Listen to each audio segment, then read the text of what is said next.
Baik, kita mulai. Halo, selamat datang kembali di podcast kita. Hari ini kita akan membahas topik yang sangat penting dan fundamental bagi kita sebagai bangsa Indonesia, yaitu nilai-nilai bela negara. Dan untuk membahasnya, pada kesempatan ini kita kedatangan dua sosok yang sangat kompeten.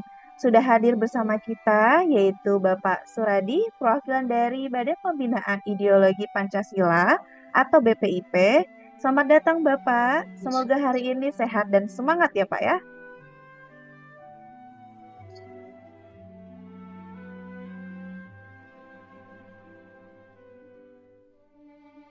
Selamat pagi, Mbak Silvi.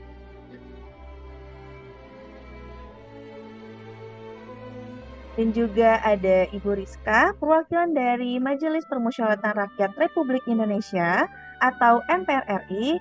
Selamat datang Ibu, semoga dalam keadaan sehat dan semangat ya Bu ya. Baik, selamat pagi Mbak Silvi, selamat pagi Bapak Suradi dan rekan-rekan mahasiswa semua. Terima kasih atas undangannya. Terima kasih. Tak hanya itu, kita juga punya dua penanya yang akan mewakili suara publik. Ada Mas Yusuf, seorang mahasiswa, dan ada Mas Susanto sebagai tokoh masyarakat. Baik Bapak Suradi, izin, mungkin kita mulai saja ya dari pertanyaan yang mendasar. Nah, menurut Bapak, bagaimana Pancasila bisa menjadi fondasi utama bagi konsep bela negara? Baik, Silakan terima Bapak. kasih Mbak Silvi atas kesempatannya. Berbicara mengenai bagaimana Pancasila menjadi fondasi utama bagi konsep bela negara, kita memiliki lembaga yang membidangi untuk penanaman nilai-nilai Pancasila, yaitu Badan Pembinaan Ideologi Pancasila, atau yang kita kenal dengan nama BPIP. Bagi saya, Pancasila itu merupakan jiwa dan raga dari bela negara. Nilai-nilai bela negara seperti cinta tanah air, kemudian sadar berbangsa dan bernegara, setia pada Pancasila sebagai ideologi negara, rela berkorban untuk bangsa dan negara, kemudian kemampuan awal bela negara, itu seluruhnya tidak bisa dipisahkan dari nilai-nilai Pancasila itu sendiri. Bela negara yang tidak berlandaskan pada Pancasila itu akan kehilangan arah dan juga maknanya. Ini bukan hanya mengenai bagaimana kita membela negara secara fisik, tapi juga bagaimana kita membela ideologi negara kita. Kurang lebih seperti itu, Mbak Silvi. Baik, terima kasih Bapak Suradi. Nah, sekarang kita ke Ibu Rizka. Menurut Ibu Rizka, dari perspektif MPR RI, yang merupakan lembaga tertinggi pemegang kedaulatan rakyat dan pengawal Undang-Undang Dasar 1945, bagaimana konsep bela negara diatur dalam sistem ketatanegaraan kita? Baik, silahkan Ibu. Baik, terima kasih Mbak Silvi. Jadi mengenai konsep bela negara yang diatur dalam sistem ketatanegaraan kita ya. Menurut saya bela negara tidak hanya secara ideologis, tapi juga konstitusional. Pasal 27 ayat 3 Undang-Undang Dasar Negara Republik Indonesia tahun 1945 secara tegas menyatakan bahwa setiap warga negara berhak dan wajib ikut serta dalam upaya pembelaan negara. Ini adalah amanat konstitusi yang pastinya harus kita jalankan. MPR juga turut memastikan bahwa setiap peraturan yang di bawahnya tidak bertentangan dengan amanat konstitusi ini. Cukup untuk saat ini, itu dulu. Baik, terima kasih Ibu Rizka. Wah, jadi bela negara itu ideologis sekaligus konstitusional. Wah, luar biasa. Sekarang kita masuk ke sesi tanya jawab. Kita berikan kesempatan pertama untuk Mas Yusuf. Mas Yusuf, silakan dan mungkin bisa perkenalan dulu nih dari asalnya dari mana. Boleh, silakan Mas Yusuf. Baik, terima kasih Ibu Silvi selaku host. Perkenalkan, nama saya Yusuf Randi, asal dari Universitas Pancasila. Terima kasih atas kesempatannya dan salam hormat kepada Ibu Rizka dari MPR RI, kemudian ada Bapak Suradi juga sebagai narasumber dari BPIP. Pertanyaan saya mungkin lebih ke Bapak Suradi ya Ibu Silvi. Jadi sebenarnya di media sosial itu kan banyak sekali hoax yang menyebar. Nah, itu bagaimana Pancasila sebenarnya dan bela negara sebagai tameng itu bisa menjadi filter bagi kita, terutama saya sebagai generasi muda agar tidak mudah terprovokasi maksudnya.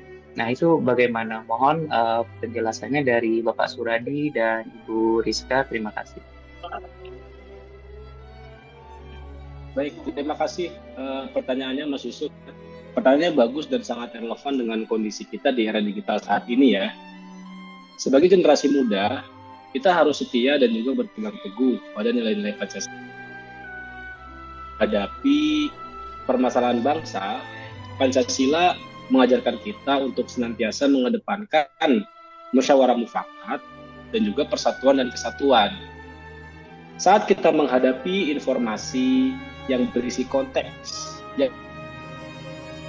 memecah belah bangsa dan negara seperti tadi yang disampaikan oleh Mas Yusuf, kita harus menanggapi hal tersebut dengan kembali kepada nilai-nilai Pancasila. Dengan demikian, apabila kita menjadikan Pancasila sebagai filter, kita akan bisa memilih dan memilah mana hal yang benar, mana hal yang salah, dan tidak turut serta dalam penyebarluasan hoax ataupun informasi-informasi yang berpeluang memecah belah bangsa tersebut. Kurang lebih seperti itu Mas Yusuf. Mungkin nanti bisa juga disampaikan sharing dengan teman-temannya di kampus. Baik, terima kasih banyak Bapak atas penjelasannya dan saya sendiri merasa penjelasan yang disampaikan itu sangat bermanfaat ya bagi saya dan mungkin untuk generasi muda yang seangkatan saya untuk dalam memahami nilai-nilai bela negara serta Pancasila sebagai tameng untuk filter. Terima kasih Pak Suradi dan saya kembalikan ke Ibu Silvi selaku host. Baik, terima kasih Bapak Suradi dan juga Mas Yusuf. Nah, sekarang giliran untuk Mas Susanto. Silakan Mas, mungkin boleh perkenalkan diri dulu. Baiklah, terima kasih atas kesempatannya. Perkenalkan, saya Susanto. Saya di sini adalah seorang karyawan kantor. Langsung saja, pertanyaan akan saya ajukan kepada Ibu Rizka. Dan pertanyaan ini mungkin mewakili banyak orang. Sebagai karyawan biasa, bagaimana saya bisa mengamalkan nilai rela berkorban untuk negara? Saya merasa ini terlalu berat untuk saya. Terima kasih. Baik, terima kasih Mas Susanto atas pertanyaannya. MPR RI sebagai representasi masyarakat menyadari bahwa setiap warga itu pasti memiliki peran masing-masing. Nilai berkorban juga tidak selalu diwujudkan dalam hal-hal yang besar, Mas Susanto. Jadi, misalnya saat Mas Susanto menjalankan tugas dengan penuh dedikasi, tidak melakukan korupsi, taat membayar pajak, menjaga lingkungan kerja yang sehat, itu juga sudah merupakan pengorbanan kecil yang berarti yang pasti juga membangun bangsa. Setiap kontribusi adalah wujud nyata bela negara. Begitu Mas Susanto. Baik, terima kasih Bu atas jawaban yang menurut saya sangat implementatif sekali dan tentunya bermanfaat bagi saya dalam memahami nilai-nilai bela negara. Baik, terima kasih Ibu Rizka dan juga Mas Susanto. Wah, sungguh pencerahan yang sangat luar biasa ya dari para narasumber kita ini. Izin mungkin dapat saya simpulkan bahwa kita belajar bahwa bela negara memiliki fondasi ideologis dari Pancasila seperti yang disampaikan oleh Bapak Suradi dan landasan konstitusional yang kuat dari UUD 1945 seperti yang dijelaskan oleh Ibu Rizka. Nilai ini bisa kita amalkan dimanapun kita berada. Terima kasih Bapak Suradi dari BPIP dan juga Ibu Rizka dari MPR RI serta Mas Yusuf dan juga Mas Susanto. Semoga diskusi ini bermanfaat bagi kita semua dan sampai jumpa di episode selanjutnya. Mari kita jadikan bela negara sebagai napas kita. Indonesia Maju. Maju. Terima kasih.